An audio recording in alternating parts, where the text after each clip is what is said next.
Now at 5 and streaming on crossroadstoday.com, a kidnapping suspect was fatally shot by deputies this morning in the Houston area, the latest in the investigation this afternoon.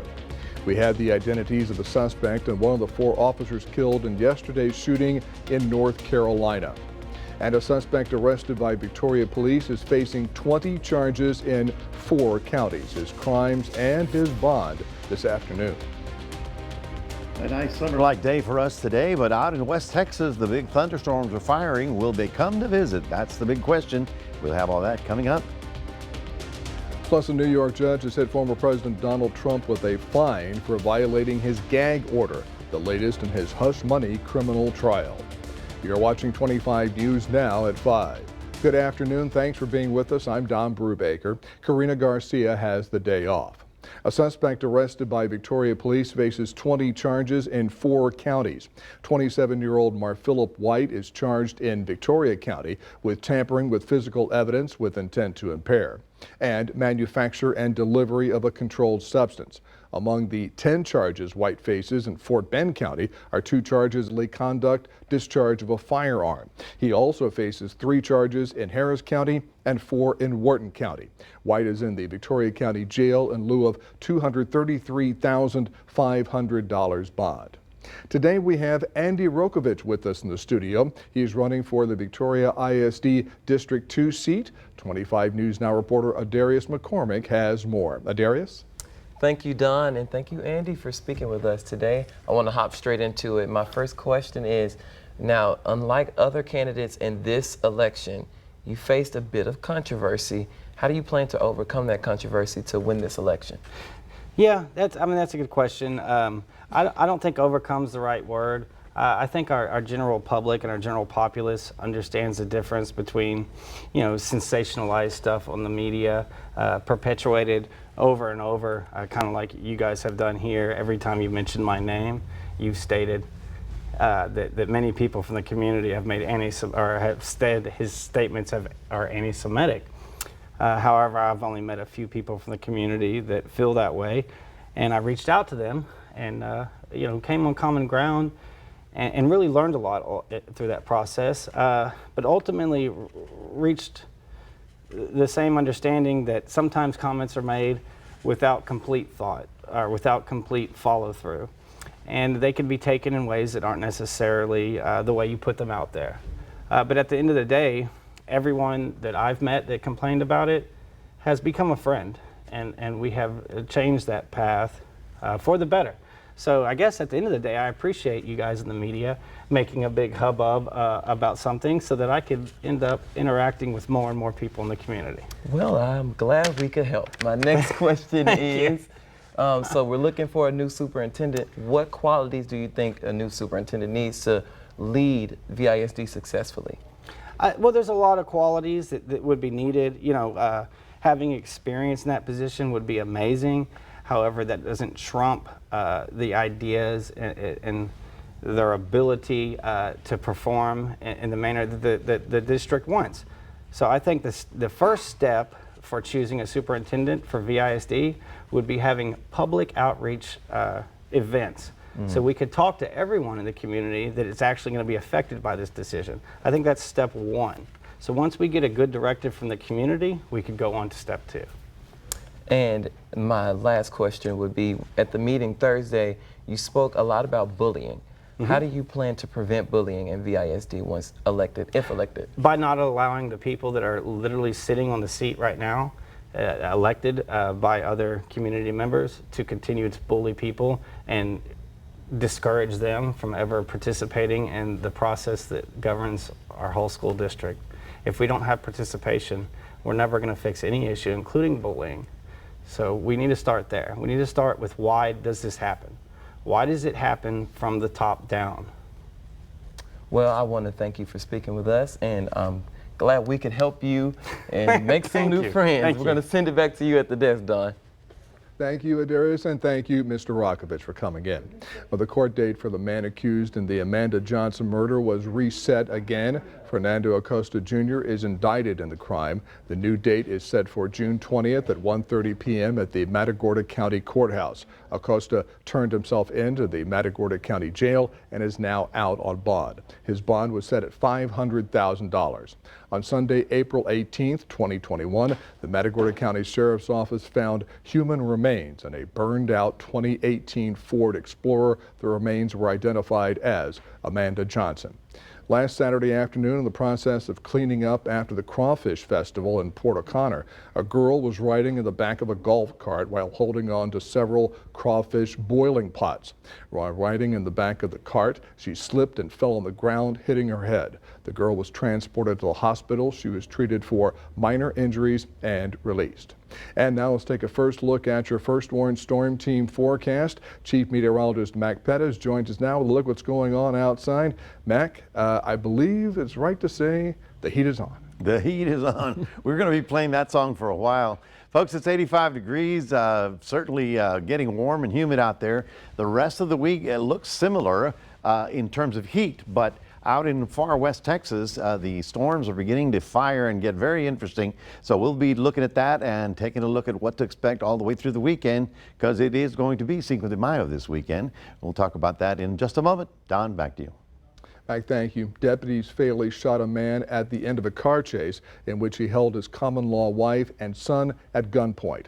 Authorities say he kidnapped them in the Houston area this morning and had an assault rifle in the car. They say at one point he got on the phone with a county investigator in Brazoria County and mentioned suicide. The multi-county chase ended when deputies blocked off the entrance to a neighborhood he tried to enter. Authorities believe he was trying to pick up two of his other children there. There was a long history of abuse. The couple had recently split up about 2 weeks ago, and he had remained very threatening towards her, threatening to kill her, and he believed he was possibly heading towards the Mexico border to flee. At the end of the chase, deputies opened fire after he appeared to reach for a weapon. The woman and their 3-year-old son were not physically hurt. The Texas Rangers are leading the investigation into this incident. A solemn procession in North Carolina paid tribute to police officer Joshua Iyer today. An honor guard transported his body from the hospital to the medical examiner's office. He was shot while serving a warrant at a home yesterday. 3 other law enforcement officers were also killed, including a deputy U.S. Marshal. 4 others were hurt. Here's the suspect in that fatal shooting. Police say 39-year-old Terry Hughes Jr. also died. Authorities were trying to serve Hughes with a warrant for possession of a firearm by a convicted felon when he opened fire. They are still investigating the deaths of the 4 officers and the other 4 that were hurt. Police say the officers had been at a disadvantage, excuse me, where they were met with gunfire from an upstairs position inside the home. Donald Trump has been held in contempt of court and fined $9,000 for repeatedly violating a gag order connected to his criminal hush money trial.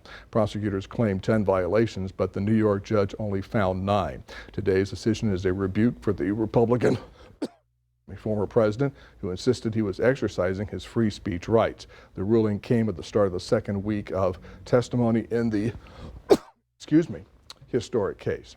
The Victoria County jury summoned for Wednesday morning at 8:30 has been canceled for Justice of the Peace number 3. This will not be rescheduled.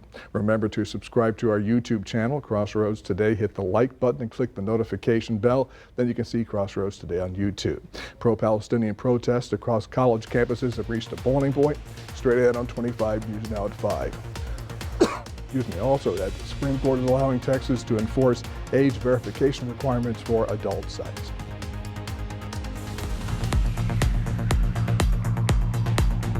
Hi, I'm Detective Kelly Gibbs with the Victoria Police Department. Victoria Crime Stoppers is seeking information about an aggravated assault with a deadly weapon. On April 24, 2024, Victoria police officers responded to a local hospital concerning an 18-year-old male that had been shot. The injury was non-life-threatening. The shooting was reported to have occurred in the area of 700 East Rio Grande.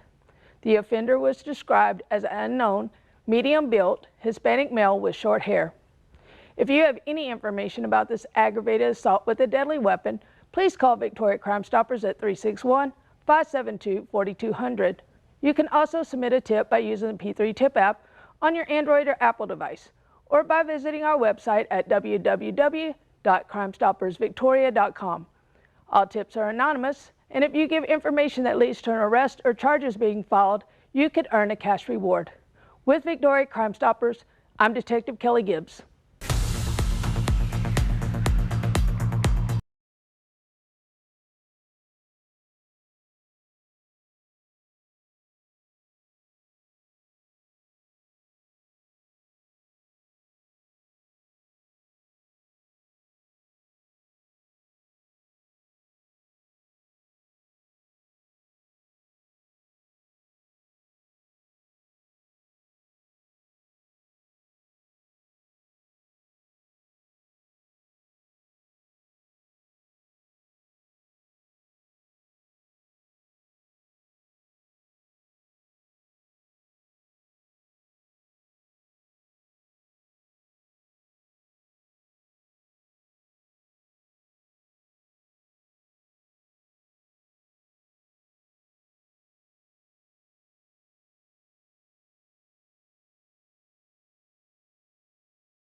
Standoffs between pro-Palestinian protesters and U.S. college administrators are coming to a head. In New York, Columbia University limited campus access after protesters took over a building today. Administrators have threatened students with expulsion. At Yale University in Connecticut, police cleared an encampment, but at Northwestern University, school administrators and protesters have reached an agreement to allow protests through the end of spring classes. The Supreme Court is allowing Texas to enforce age verification requirements for porn sites. The High Court rejected a request from the adult entertainment industry to block the requirement on First Amendment grounds. State law requires any website publishing adult content considered harmful to minors to verify the user's age. Lawyers say the law violates access to free speech online because it forces adults to identify themselves before accessing porn. The group filed an appeal and then asked the court to block the law while that appeal is considered. The underlying appeal is still pending. The new recommendations for breast cancer screenings are out today. They reinforce that early detection can help reduce the risk of dying from the disease.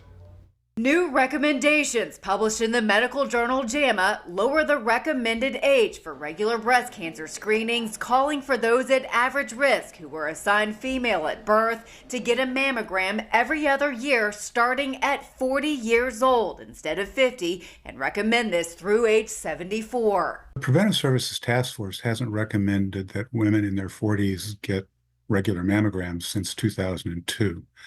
And so I think this is a very positive change. That task force is an independent volunteer panel of medical experts. Their recommendations influence insurance coverage and doctors who schedule screenings for patients. The new guidelines are more consistent with the ones set out by the American Cancer Society, but the organization says the new guidelines should also include women over the age of 74, especially those expecting to live for another 10 or more years. In our judgment, it is with shame if women get the message that mammography has uncertain benefits or is no longer needed at a time when the incidence is very high and the death rate continues to climb. The American Cancer Society guidelines also differ on how often a person should be screened, suggesting women of average risk who are between the ages of 40 and 44 had the option to get a mammogram every year, and those 45 to 54 should start annual screenings. The organization advises women 55 and older to get a mammogram every other year or opt for yearly screenings. Women should do their very, very best to be screened regularly at whatever interval they choose, whether it's 12 months or 24 months. For Health Minute, I'm Andy Gaither. Spikes of the flu virus found in wastewater are raising questions about the spread of bird flu. You can read this story on our website, crossroadstoday.com. And while the temperatures are feeling like summer, I don't see anytime soon that we're going to be below 85 through the next 7 to 10 days. So I think we finally turned that corner. We managed to get up to 88 this afternoon. Of course, the average is about 83, which is, reasonable, but we've been as warm as 95. Don't want to go there either. We'll be talking about what to expect for the rest of the work week coming up right after this.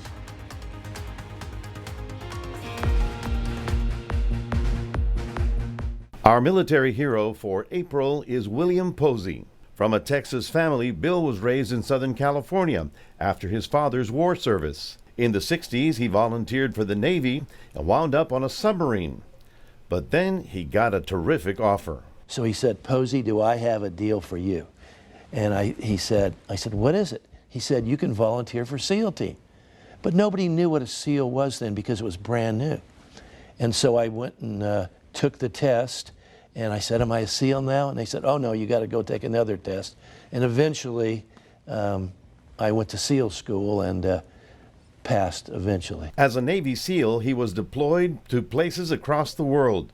And in some places you can't even talk about. I was originally an enlisted guy, and I was a CB SEAL because I had a lot of experience doing things, CB things, right? Building and all that stuff. But eventually I became an officer, and I was a technical officer. And so. But you had a specialty. I had a specialty, and that's a technical side of SEAL team. Mortars, how to fix things, how to do our daily grind, and that worked out very well for me. One of his most meaningful assignments was the recovery of the Apollo 12 space capsule. So your job at that moment was to latch a safety latch on it. We carried a parachute. I carried a parachute right here in my chest. And the parachute, I had this latch, and I put it on the hook, the eye of the capsule, and deployed the parachute because the capsule would run over you like a lawnmower because it was like a sail. And the wind, it was very rough that day. Yeah, and the wind was pretty high.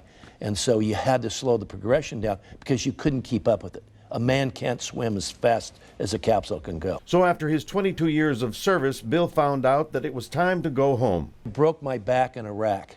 And so I jumped out of this truck in Iraq, and I broke my back. I didn't know it at the time.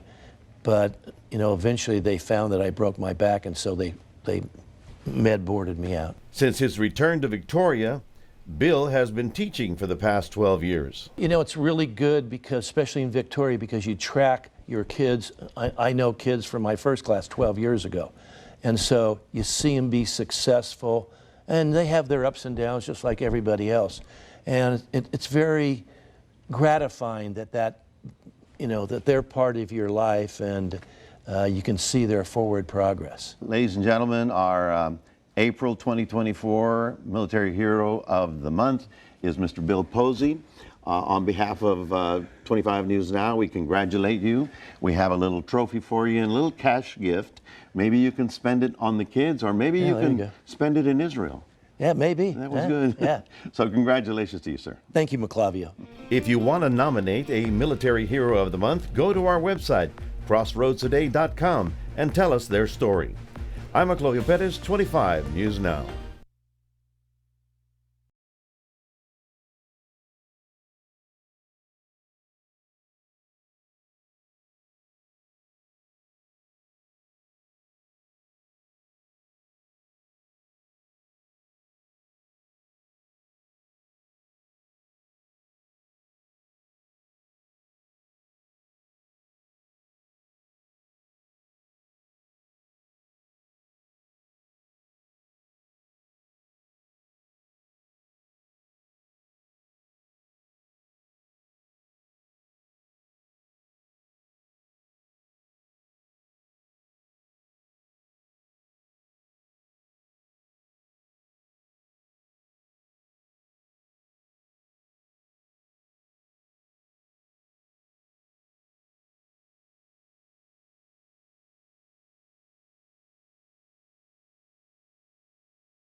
Welcome back, everybody. Well, we had a pretty good looking day. No significant problems. A little warm, but that's part of the deal here as we start rolling into May here. We are, of course, looking at this time of the year. We get what's called a sea breeze. In other words, the land starts warming up. The warm air rises, right? Well, it's got to be replaced by something. So the breeze comes in from the ocean with the humidity, and we'll see a little line of showers pop along here and start rolling inland. That's what we're going to be talking about. And that's generally not severe weather. Out of West Texas, though, boy, I tell you, it's that time of year when we have the dry line. What is the dry line? Well, all this side of Texas and this side of the line here is rather humid. On the other side, it's arid, dry desert. So the combination of those two air masses do not mix readily. And as a result, it causes lifting and it causes what's happening right now. Big line of thunderstorms out there. Generally, they fire with the afternoon heating. But every now and then they get away and they start rolling eastbound. So we'll have to watch them carefully. That goes all the way up into the Central Plains. Here's the other storm from the weekend that's finally moved out of the area. Let's go zoom in for that stormy weather out there in West Texas. There you see the Midland, Odessa area, McCamey, Big Lake right about there. Big thunderstorm right there firing up. And when you can see the purple top, you can pretty much assure that there's hail under that. And so they're going to be looking at that for the next couple of days. In fact, the problem is tomorrow it moves a little bit farther east and then a little bit farther east. So we need to sort of watch where it is. These are the two thunderstorm watches that are out. And this is the severe thunderstorm watch that goes on from far west Texas all the way up. And I wanted to show you this. These are the rivers of East Texas that are in flood stage. You see all the green stuff? All of these rivers are filled because that rainstorm last weekend caused huge problems, as you saw with the tornadoes, but also this is Groverton, Texas, and they just reported their rainfall of 10.5 inches, which occurred Sunday night when all that storminess was moving through there. So I'll tell you, it was one for the record books for sure. Now, this is today, and you can see exactly where the storms are expected. When you see this low green or dark green color, that's general thunderstorms, not big ones. This is more likely big ones, in other words, severe. All right, so as we go into tomorrow, you can see how, well, it gets bigger in West Texas, closer to Central Texas, and we're kind of in the area where we may have some generalized thunderstorms around here. Nothing huge, but, you know, we've got to watch this stuff. And then we go all the way into Thursday, big stuff North Texas, and we are also included in that activity. So isolated showers are still possible for the rest of the week as we watch and wait to see all that activity rolling in. High temperatures, oh yes, it starts to move higher and higher. We'll be into the upper 80s this coming weekend. And of course, that's important. A lot of people are going to be doing the observation of Cinco de Mayo, which is important. But you know, now we're at the point where you start wearing a hat, drink plenty of fluids, that means water, and just try and take it easy in the afternoon heat. Looking for a cloudy afternoon, or rather cloudy morning, sunny in the afternoon in Cuero, and then you can see temperatures still pushing slowly up to the upper 80s by the time we get to this weekend. That's your 7-day forecast, reminding everybody we do have a QR code. Love for you to scan that, put Crossroads Today on your phone. Here's Don, back to you.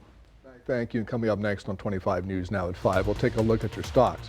Plus, elder fraud is on the rise. We have these staggering numbers next.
Taking a look at the stocks, the Dow down 570 points, the S&P 500 down 80 points, and the Nasdaq down 325 points.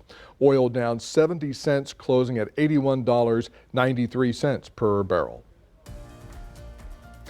Americans over the age of 60 had roughly $3.5 billion stolen in fraudulent schemes last year. One report says the average older person scammed lost close to $34,000, but a few thousand victims each had $100,000 stolen. Federal authorities say some of the scams used were people pretending to provide tech support for non-existent data breaches, investments, or identity theft. To combat these scams, the FBI set up a recovery asset team to freeze funds. Here's your viewer poll this afternoon. Scan that QR code on your screen to vote now. Here's the question. Do you think enough is being done to protect older Americans from financial scams? Yes or no? We want to hear from you. Come to crossroadstoday.com/vote to take part, and I will have an update on 25 News Now at 6. Stay with us. We'll take one last look at your forecast. Plus, a former Super Bowl champion with a famous brother will be on TV this fall, but not on the football field. Now here's a look at what's coming on World News Tonight, right after 25 News Now at 5. Tonight, can the proposed new hostage deal break the deadlock? Plus, college protests intensify as some students face possible suspension right before graduation day. More Americans turn to World News Tonight with David Muir, the most watched newscast on television.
And finally today, an online sports site, The Athletic, is reporting former Philadelphia Eagle center Jason Kelce will be featured on ESPN's Monday Night Countdown. ESPN has not yet commented on the hiring.